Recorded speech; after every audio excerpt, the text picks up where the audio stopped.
Hello folks, this is Russell Hunsucker from RH Art and Craft Lounge. I'm here to give an instructional video for y'all today. By the way, make sure that if you like this video, you press like and also subscribe to this channel, man. I hope to show people that you can take almost nothing and you can do something with it. I'm gonna be working with very basic materials today. I don't have an easel, so I've made an easel. I'm way out here in the country, y'all.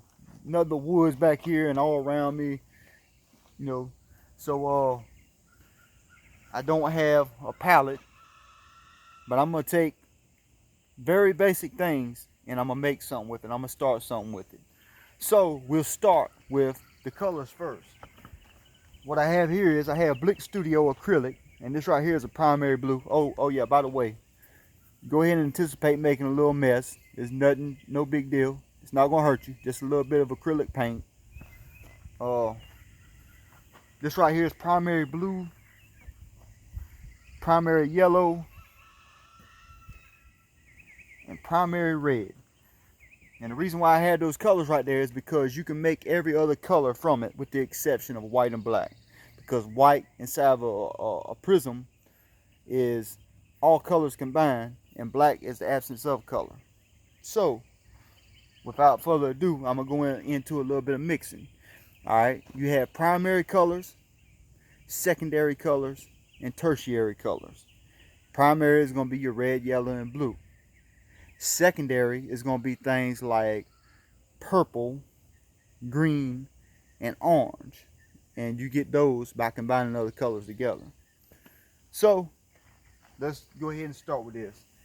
As you can see, I had brand new brushes. So what I done was I let them soak in a little bit of water because the brush has a thin coating on it that you had to get off, so that your brush will move around, paint finely, and also you just don't want to get into your paint and be on your canvas.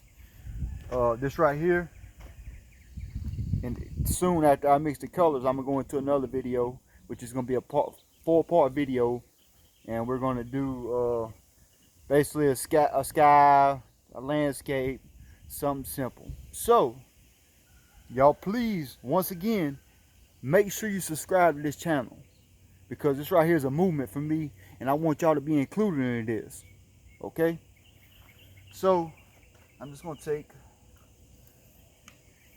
one of these brushes right here, and just to show y'all, I'm going to start right here. I'm going to take this yellow, just a little bit of this yellow, and I'm going to take it and I'm going to put it right here at the top. Okay? And it doesn't really matter which order these is in. I'm just showing y'all the principles of mixing so that you can do this yourself.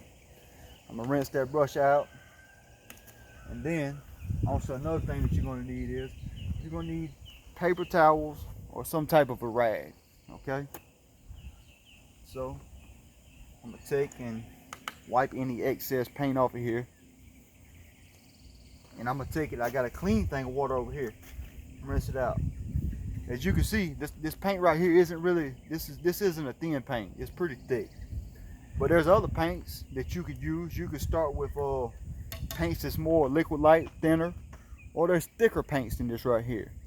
This right here is just a studio, but you have artist brands as well. So now we're gonna take some of this red, just a little dab. I'll take the red and I'm gonna put it here. Okay, kind of like start forming a triangle. And then I'm going to take the remaining red here, but actually I'm going to wipe a little bit of that off. Another thing that I should have said too is that you have warm and cool colors. Okay, so your red and your yellow is considered a warm color. Your blue will be considered a cool. Other things that will be considered cool will be like your purple, your green, blue-green. Warm colors outside of the primary colors would be like orange, and you have warm, cool colors. It can get a little bit difficult, but I'm gonna keep it kind of simple here. Okay, so I'm gonna take just a little bit of this red right here to show y'all, and I'm gonna put it right here. Y'all can hear the dog out there. Don't mind them. Go ahead.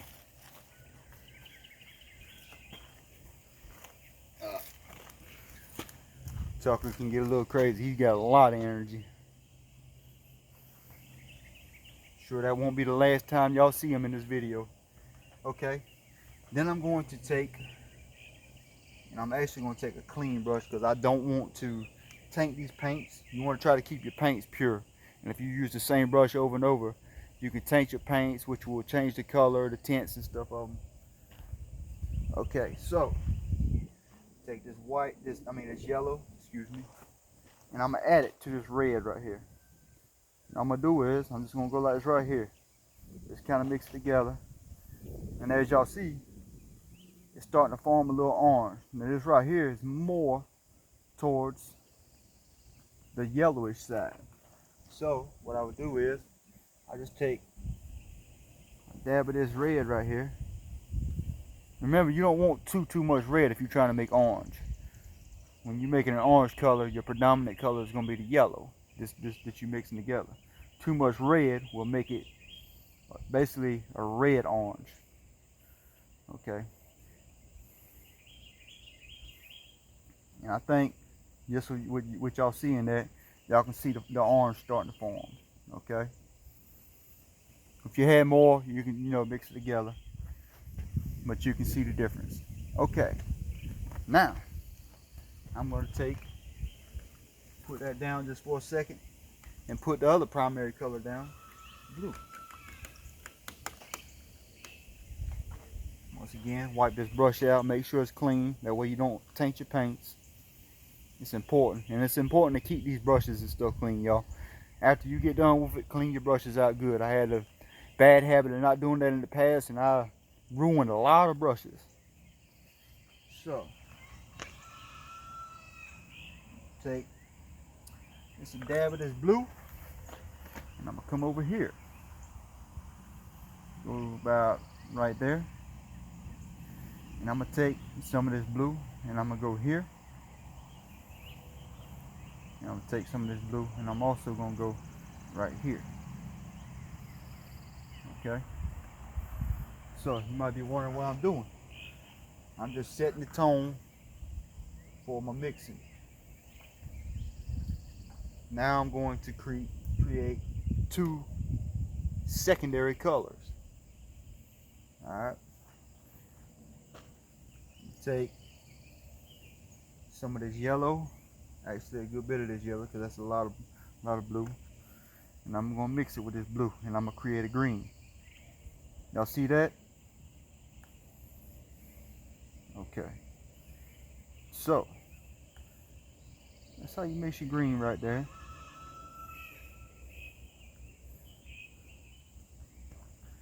Then wipe this out of here. Clean it out again, make sure it's good and clean, because I'm going to switch to the red. And now I'm going to grab some of this red right here,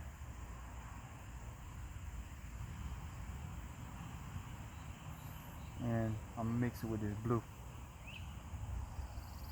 And what I'm going to create is a purple. Okay. And if you wanted more violet, this would be like a dark purple right here. Add a tad bit more. Alright, y'all can see that purple coming in there. That's a beautiful purple right there. And if you want it to be warmer, like a more violet like, you just add more red. Okay. Now, so starting, you have right here, once again, your primary colors, blue, red, yellow.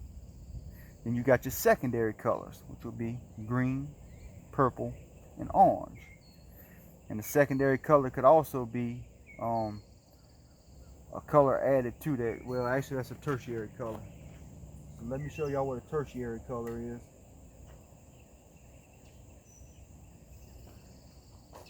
So tertiary color is, you might want to take It basically means 3 colors added together. So let's say I took this red right here and I added it to a little bit of this green, and I mix it over here. It's going to create its own color. I don't want to get too difficult here, but actually what I just done is I took 2 opposite colors and I combined them together. And those are called complementary colors. Any color that's the exact opposite of each other is a complementary color, okay? So, that right there is also, if you add a little bit of white to that, it's called graying, okay? So, we're going to stop with that. Y'all make sure that y'all follow me up with this next video I'm fixing to make. Thank you once again. Look forward to seeing further videos on the RH Art and Craft Lounge YouTube channel. Thank you.